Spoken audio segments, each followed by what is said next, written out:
anxious to get your thoughts about Brodie Van Wagenen, basically echoing what Sandy Alderson said to an extent about Tim Tebow, that he really feels like he, is a viable prospect that could potentially be called up.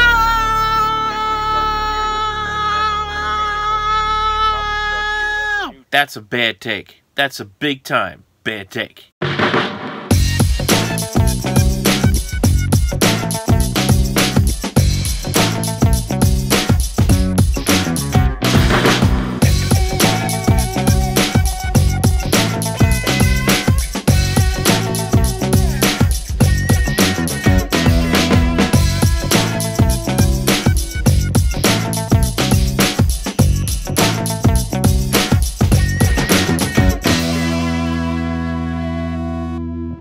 And welcome aboard, everybody, to the Sports Talk Nation, the Open Mic Podcast. Michael Cohen here with you. Well, football season is now over. We just witnessed possibly the worst played Super Bowl ever the other day when the Patriots beat the Rams. So, in my mind, what better time than to turn a page, and that is to baseball season. Spring training is just around the corner. It's just a couple of days away. The trucks have already started making their way down to Florida, for the teams down in Florida, and of course Arizona for the teams out west.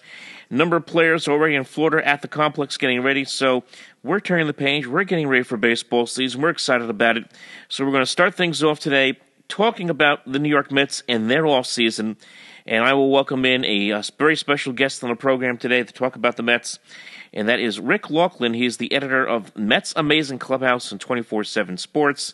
So Rick and I are going to review what transpired for the Mets this offseason, a lot of the moves they've made, whether they made enough moves going into the season, whether they can actually compete in this NL East. It's not really a spring training primer, but it's just more of a review of what went down over the last couple of months. So without any further ado, let's welcome our guest. Rick is on the phone lines right now. Rick, how you doing? Doing well. Excited to talk a little baseball here, especially with the weather in the Northeast. It couldn't be further from a lot of fans' minds. I think they're hoping for spring.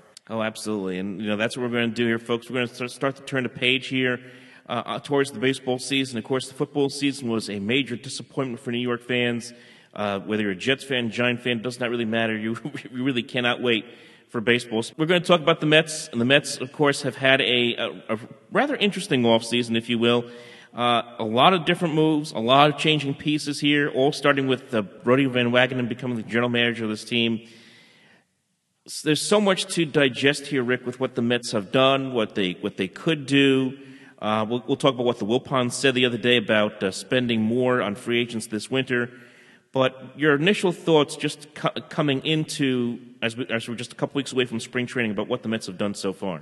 And it's interesting because Brodie Van Wagenen, when he arrived on the scene and the Mets made this hiring, it was kind of a head-scratcher because it was unprecedented to have a guy that was an agent, not only an agent for a major, but one that dealt with a half a dozen or more Mets players, including Jacob deGrom and several notable players, that he negotiated the exact contracts that the Mets now have on their payroll. And for him to make the jump from one side of the negotiating table now into the GM chair, I think it caused a lot of unrest with a lot of Mets fans. They thought that this was really a, no pun intended, out of left field hiring, but when I saw him in his initial media interviews, the one thing I like about Brodie Van Wagenen is that, he doesn't hide behind the public relations wall, that he is very out.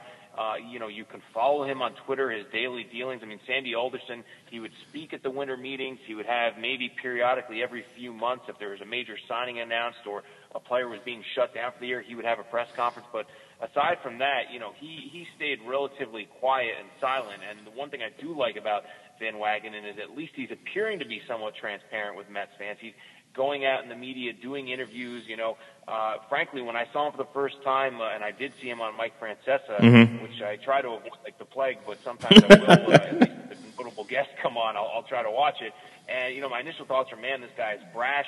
He's bordering on arrogant. I think Francesa, he doesn't like anybody. I don't think he liked him at first. They got in a little bit of a tiff. But the more I see from him, the moves that he's making and the way he's assembling this roster, I mean, this is a guy that has an idea of how to build the Mets going forward. And I think that, the narrative about the Wilpons being cheap, they're furthering that by saying, again, ruling basically out of Bryce Harper signing or ruling out of Manny Machado signing. But I think Brodie Van Wagenen, given the resources he's been provided, I think he's done a fantastic job. I mean, the Wilson Ramos signing, I think, is terrific from a catching standpoint. It's probably, at this point, 3 or 4 years overdue. I felt like during those playoff runs in 15 and 16, that catcher was a major weak point, with Travis d'Arnaud being exploited by that Kansas City Royals team in the World Series and even beyond that. So for them to address that position, of course, bringing back Yeurus Familia in a setup role, much of a, less of a burden on him, less pressure, getting arguably the game's best closer in Edwin Diaz to come over in the Robinson Cano trade that, a lot of people maybe didn't follow the Mariners too closely last season. This guy had a historic 2018 season. Right. So for Van Wagenen, in the short time he's been with the Mets, to pull off some of these borderline blockbuster trades, I for one, am impressed, but I think they still need another bat or maybe two if they're going to compete in the NL East. Yeah, I'm a little more concerned about what I've seen from the Mets so far this offseason, and also what I've seen from Van Wagenen. I mean, he's very brash. He's got a lot of confidence in himself. At the same time, he's had to backpedal on a lot of things he said. He began when he first got here saying that the Mets were going to kick over every table and look for every free agent. There was no free agent they weren't going to touch. That hasn't been the case. That they had endless amounts of money and they would spend endless amounts of money. Yes and no. I mean, they've gotten a lot of short-term deals done. They haven't made any big long-term commitments. There isn't that big name free agent that they've gone out there and pursued, whether it be, forget Bryce Harper or even Manny Machado. I mean, even a Dallas Keuchel. I mean, they haven't even gone that route. And I wonder, the one thing that bothered me early on in the offseason was I really didn't know what their mission was, because it's felt like at times they wanted to be a contender or they wanted to tear it down. The rumors that they were going to trade Noah Syndergaard did not help. They were, all the talk about trading Syndergaard for TJ Realmuto was kind of counterproductive in my mind. Fortunately, that did not happen. I agree with you. I like the two moves that I thought were the best moves of the offseason for the Mets were Wilson Ramos and Justin Wilson into the bullpen. Other than that, I think it's a lot of question marks. Is Keon Broxton going to be a difference maker in center field, or is he is he Juan Lagares 2.0? Is Jed Lowry a everyday player that we saw last year in Oakland, or was that a mirage from last year? Edwin Diaz, why were the Mariners so willing to go out there and dump a 24-year-old closer who led the majors in saves last year? That's a question mark for me. It still bothers me why the Mariners would be so willing to just include him in a salary dump of Robinson Cano, and of course with Cano with the age, what's he got left at this point in his career? Now he's going to be the everyday second baseman, and the Mets are on the hook for the next 5 years of his contract. So to me, it's been kind of a strange offseason, an up and down offseason that for me just leaves a lot of question marks. And it's funny, and I think your criticism is fair, and given the Mets' track record over the past few years, and given the fact that it's a different regime, I guess you're comparing apples and oranges, but at the same time, the Mets don't exactly have the best track record during the free agency period. And one of the things that Van Wagenen said, which I thought was interesting, is he wanted to eliminate the ifs that he felt like a lot of last year. If Yoenis Cespedes stays healthy, if David Wright returns to the field, that he wanted to get the surefire players that had a reputation for, being gamers, playing every day, staying healthy, that we're going to, perform at an optimal level. And I have some of the same concerns about a guy like Jed Lowry, 30-plus years old, I think 34 years old, how much he has left in the tank. The Edwin Diaz and Robinson Cano deal, of course, I thought it was fantastic. I don't know what happened behind closed doors, but the Mets were able to absorb the Robinson Cano contract. They even got $20 million towards it to help pay that off, as well as Edwin Diaz. So, again, if you're a Met fan, unfortunately, just given the team's track record, you kind of have to assume that maybe there's something going on behind the scenes, like Edwin Diaz maybe has an existing injury, or maybe he wasn't the greatest locker room guy. But I'm not hearing any of those type of reports. Everything I've seen and read, and even during his press conferences, he looked anxious and eager to join the Mets. Doesn't look like he was shipped out against his will. And I think it was just clearly a case of the Seattle Mariners turning the page from this roster and trying to clean house and really build the thing up back from the foundation. So if you're a Met fan, again, you look at that bullpen, I agree with you. I think the Justin Wilson signing has really flown under the radar, because this bullpen, the way it's coming together, you have Seth Lugo, Robert Gisellman, who I think is really an unheralded player in that row, in that back end of the bullpen. as well as Luis Avalon, Hector Santiago, and then, of course, the bridge to Edwin Diaz and Jesus Familia at the setup position. I think that Brody Van Wagenen, when he looked at improving areas of weakness with this team, to me, I look at the moves, and it looks like he wanted to improve the bullpen, specifically the back end, and he wanted to improve the defense up the middle, and he did that with Robinson Cano. But I have some of the same concerns you do, Michael, that, Robinson Cano now, he's a little long in the tooth. His best years, maybe he has a year or two of the tail end of his prime. But aside from that, you're asking a heck of a lot of a player in his mid to late 30s to be able to play the second base position and have that type of range and make those type of plays up the middle. And I thought it was a mistake that Van Wagenen said he's ruling out playing Robinson Cano at different positions, because I think the strength of this roster, they have a lot of versatility. They can plug and play a lot of players at different positions. And when you kind of pigeonhole Cano as only your second baseman, I think that puts you kind of in a tough spot, especially for an aging star player. Yeah, and that's why I wanted to see a lot more of Jeff McNeil at second base. And they're talking about throwing him into the outfield. And, you hate to see that turn into a Daniel Murphy situation. And for those who maybe don't remember, when Daniel Murphy was here at the start of his career, the Mets didn't really know where to put him with second base, shortstop, third base. They tried him in the outfield. It was an outright disaster. I remember him dropping fly balls at Dolphin Stadium when the Marlins were still playing there. So I don't know about Jeff McNeil in the outfield. We'll have to see what happens when we get to spring training. But, I don't want to discount him as being a guy who could be an everyday infielder, especially with what he was able to do for this team at the end of the year.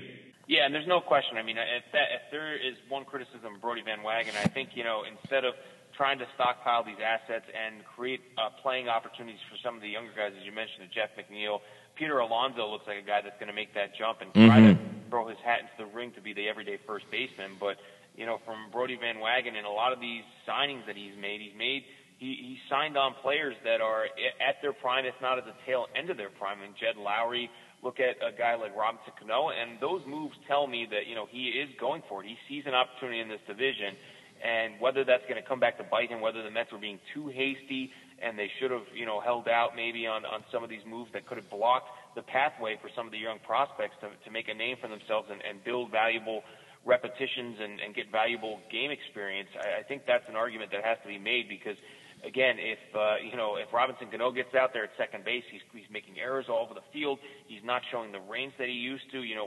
When you as the GM go out and say that he's our everyday second baseman, he won't play any other position, you've put yourself and your team in a difficult spot. And I think that McNeil is as promising a prospect as any the Mets have had in recent memory.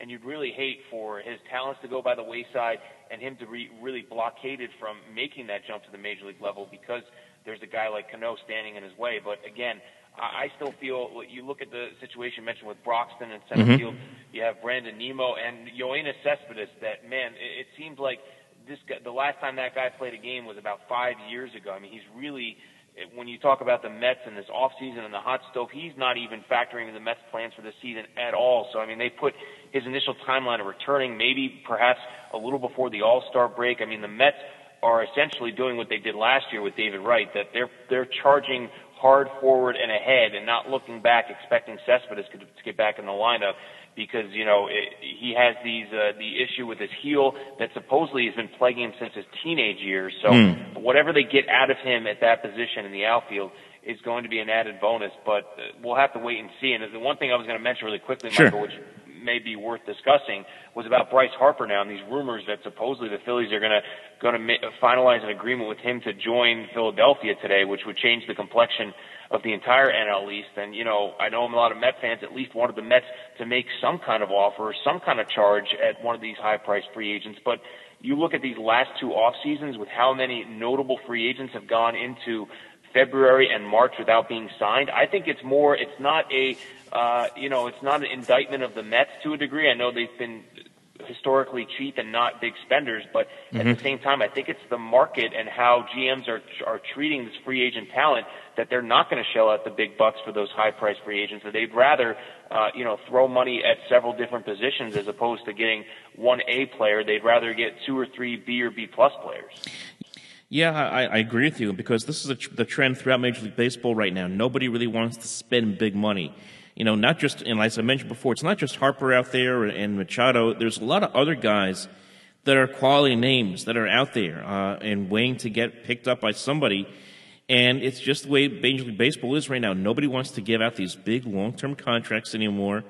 And the thing is, all these teams are sitting on piles of money. I think there was a story, I don't remember where it was. It might have been the New York Post, it might have been somewhere else, but there was a story about the revenue coming into Major League Baseball.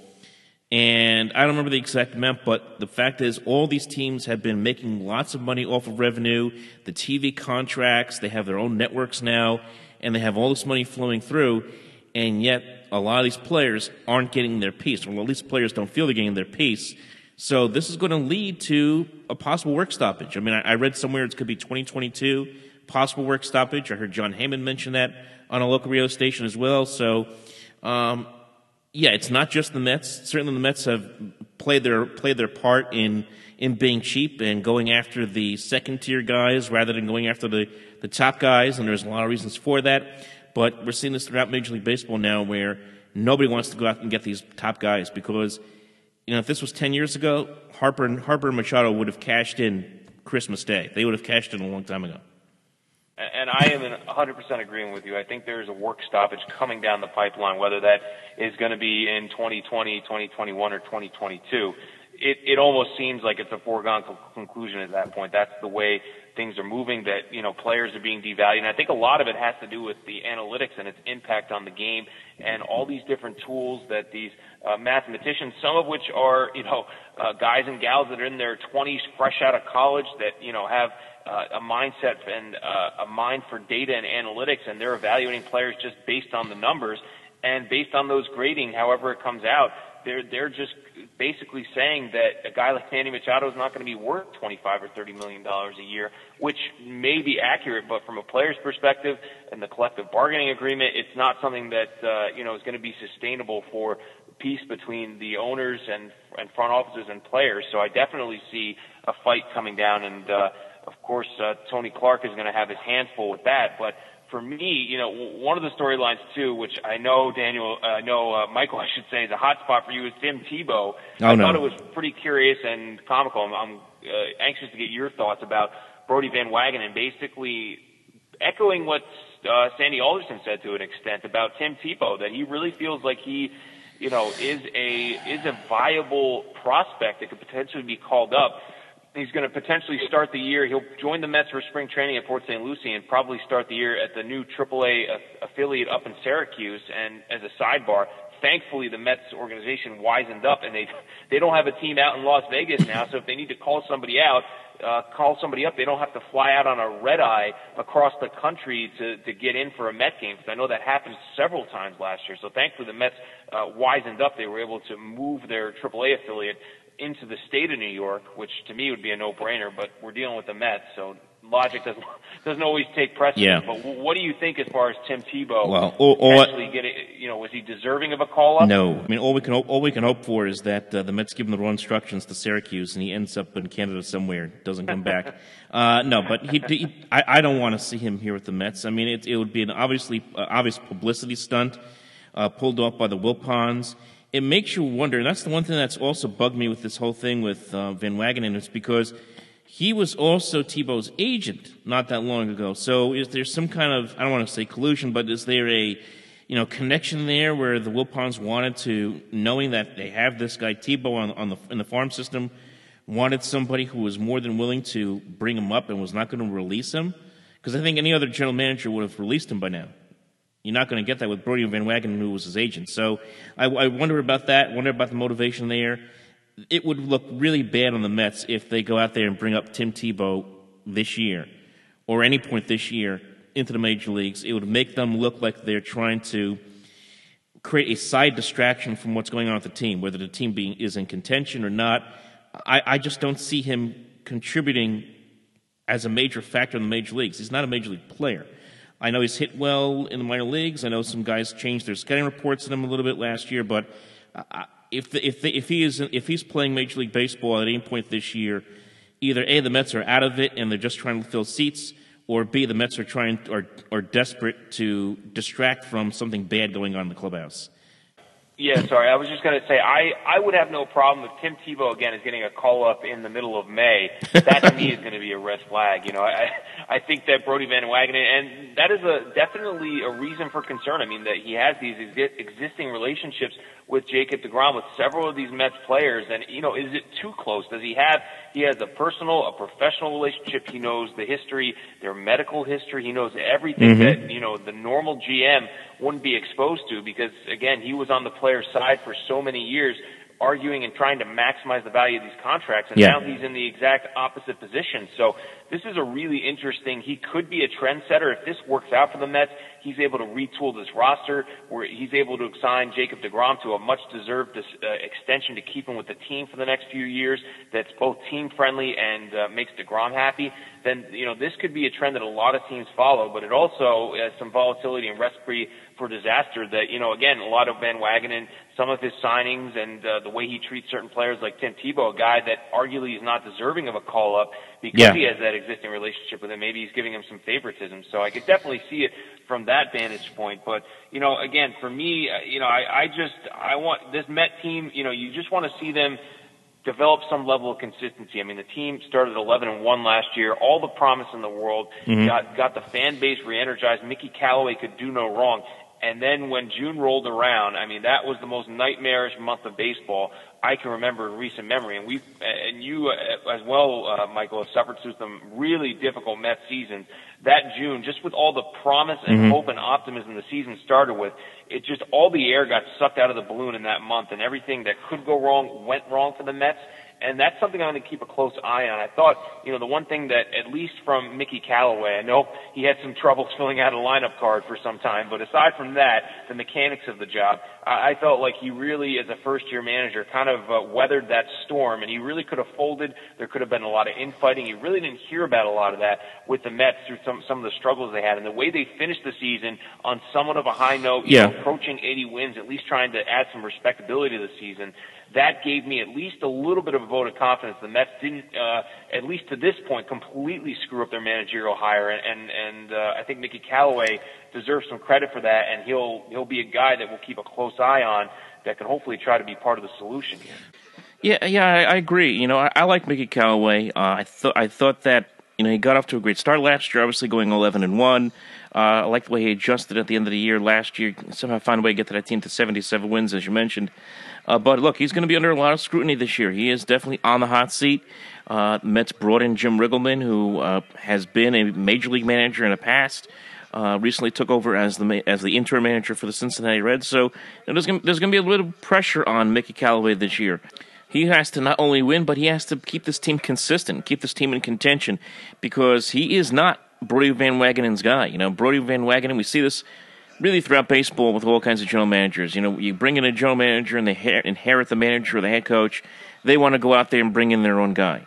Now, by all accounts, it seems like Van Wagenen and Callaway have hit it off. They have a pretty good rapport, but if the Mets are sitting there, 5-6 games under 500 or 5-6 games out of first place in August and like 10 under 500, there's going to be the rumblings are going to start, or if they haven't started already. So it's a very precarious situation to be in for any manager, especially someone like Mickey Callaway. Yeah, and the Mets in a lot of ways need the stars to align. They need that pitching rotation. Finally, you get Syndergaard and deGrom healthy at the same time. You need a guy like Zach Wheeler who had an outstanding campaign last year to recreate that. He's going to be able to develop that consistency. And I think the blueprint for the Mets' success and the way this roster is built, I mean, they're not going to win by slugging home runs. That was an emphasis under Sandy Alderson. He wanted to basically hit the ball out of the ballpark. He didn't care about total bases. He didn't care about walks. He didn't care about stolen bases. He just wanted the big boppers in the lineup, a couple of table setters, and to be able to take the opponent deep and close it out with his bullpen. And unfortunately, because of injuries, because of underachieving guys like Jay Bruce, who was often injured but also didn't live up to his contract expectations, that never panned out. And I think the recipe for success for this Mets team in particular is exactly the weaknesses that they addressed this offseason. It's going to be solid, sound defense, especially up the middle of the infield, which they haven't had for some time, and as well as steady front end pitching in the starting rotation that's going to take the team deep into game 6th, 7th inning, and then you have the bridge from Familia to Edwin Diaz that, if Familia's pitching the way he did last year with the Mets and Diaz pitches the way he did with the Mariners, that's going to be a pretty unstoppable combination at the back end. But again, it's funny because Van Wagenen at the start, when he was hired to have this job, he said he wants to eliminate a lot of the ifs, but I see a heck of a roster. But if you're a glass is half full kind of guy or girl, you'll say, yeah, you know what, this Mets team has all the makings of a potential division winner, playoff contender. But if we know what we've seen from the Mets over the past 5 to 10 years, that, when it rains, it pours. And if one thing goes wrong, whether it's an injury, whether it's a guy underachieving, it seems to spread like the flu throughout the clubhouse. So I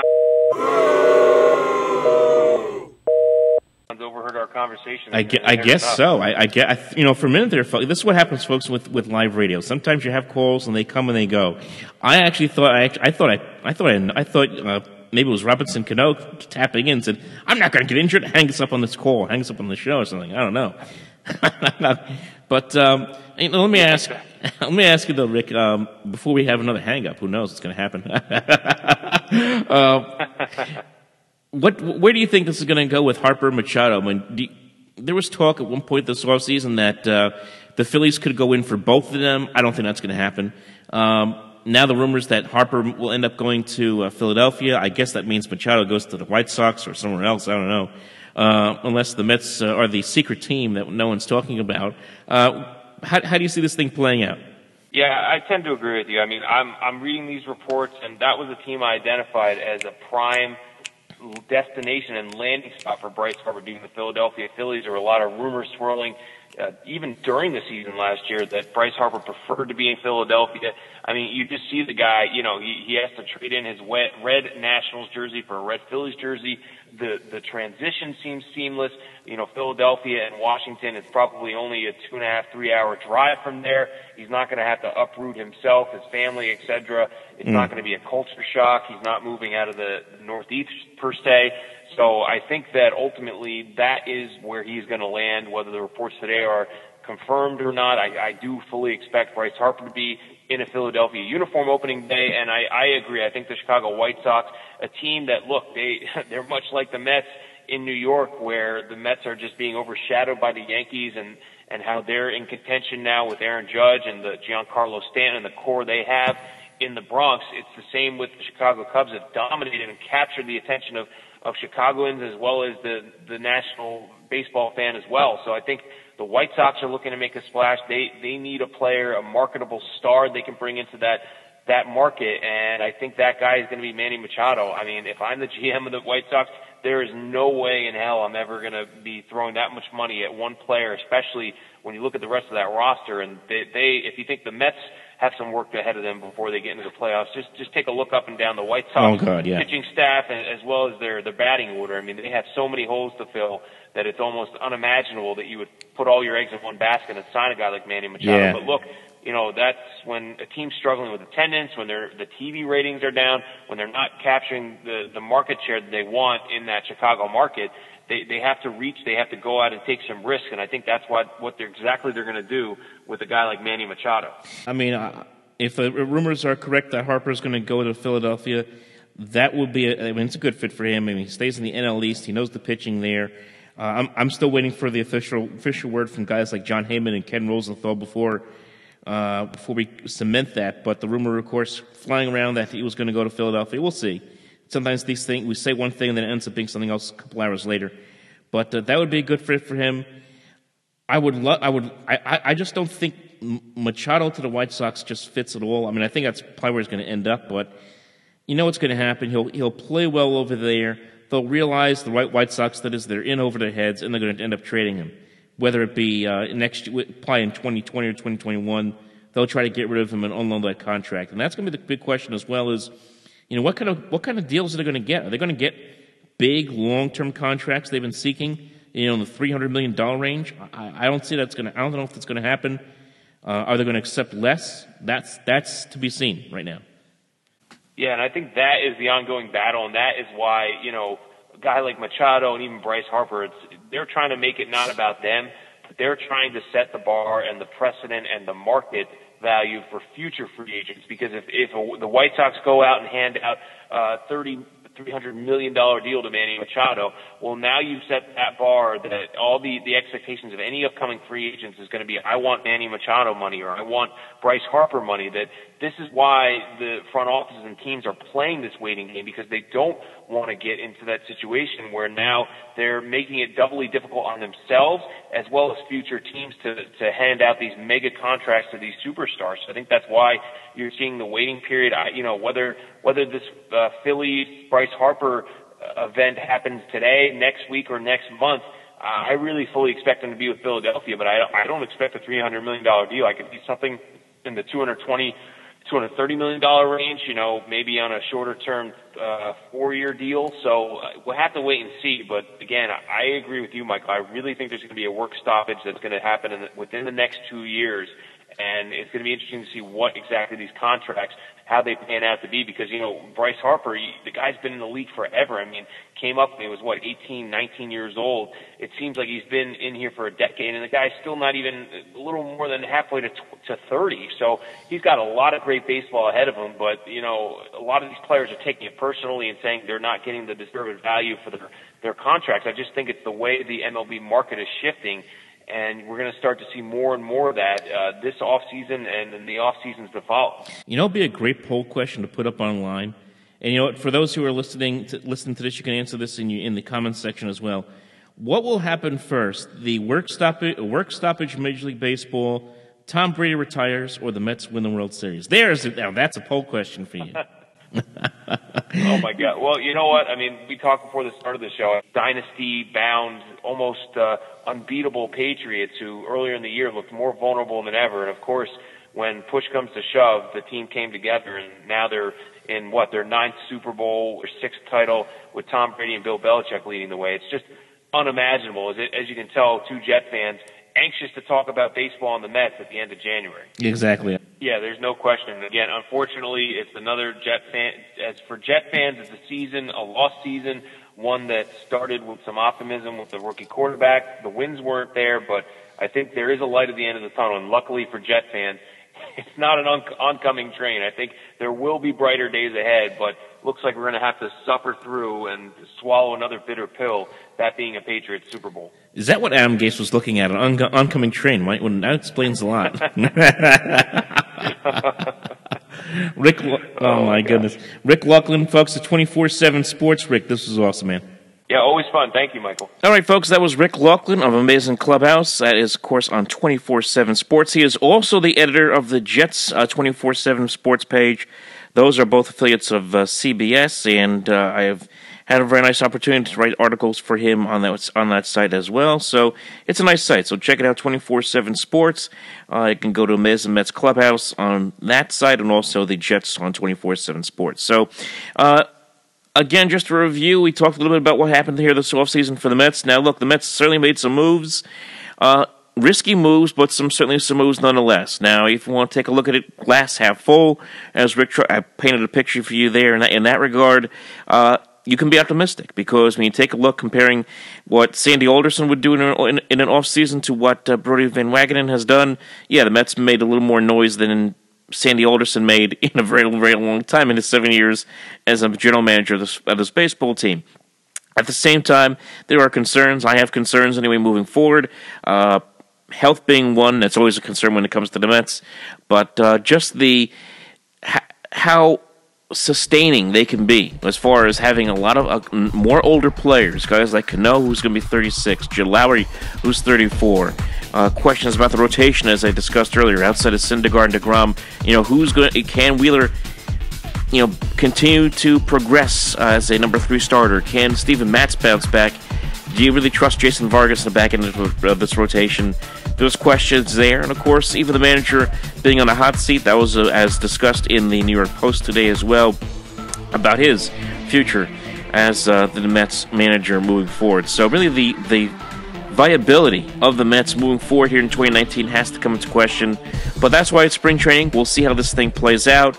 And here we are now at post-Super Bowl. Still, no Bryce Harper, no Manny Machado sighting or signing for that matter with anybody. So we really don't know where that's going to go in the next couple of weeks. But right now, spring training's upon us. As I said in the big open, teams are starting to head down to their training camp sites.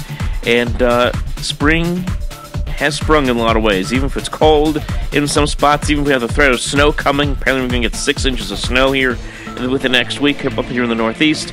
Baseball is just around the corner. Folks, it's been a pleasure. Remember to follow us online at OpenMicNJ on Twitter, Facebook.com/OpenMicProgram on the Facebook, and also like and subscribe. I want you to kill that like and subscribe button right here on the YouTube channel for the Sports Talk Nation, your home for everything New York, New Jersey sports. Michael Cohen signing off. We'll talk to you next time.